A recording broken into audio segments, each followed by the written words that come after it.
sakının ha, aramıza hansısa bir sapıkları, tekfirçileri aranıza alasınız. Onların göz yaşlarına ürəyiniz yumuşala. Onların şirin və saxta danışıqlarına qulağınız açıla. Əsla və əsla. Mən sizi qardaşlar bu təhlükədən uyarıram. Cazibəli danışıqları aldanmayasınız.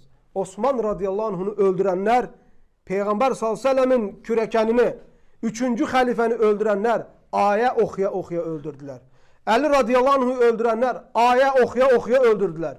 Bugün onların qanlarını ayələrlə halal edən xavaricilər, təkfirçilər sizin qanınızı halal eləməli ayələri ilə etsələr şaşırdıcı olmasın. Ona görə deməyin ki, filan təkfirçi deyirsiniz, təkfirçi deyil, ayə ilə, hədislə danışır. Onda o zaman elə çıxır ki, Osman radiyallahu anhunu, Əli radiyallahu anhu öldürən xavaricilər də onda o zaman haqq üzrə idi.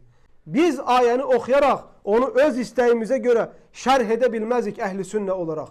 Bir ayəni deyəcəksə, onu sahabələrin, tabeinlərinin şərhi kimi izah etməyə məhkumuq. İzah etməkdir bizim yolumuz. Əksi təqdirdə bunu siz xavariclərdə görməzsiniz. Biri oturub bir insanı kafir görərkən ayət gətirər, üzərində də istədiyinə hökmü qurar və insanları da ona dəvət eləyər.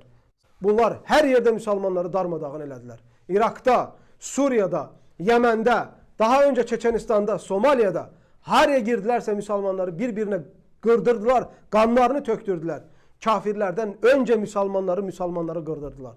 Mənim istərsən rafizi olsun, xarici əqidəsində olsun, Gulət-ü Sufiyə olsun, hansı pis təriqətin sahibi olursa olsun, bu cür insanların mən çoxsunu görmüşəm.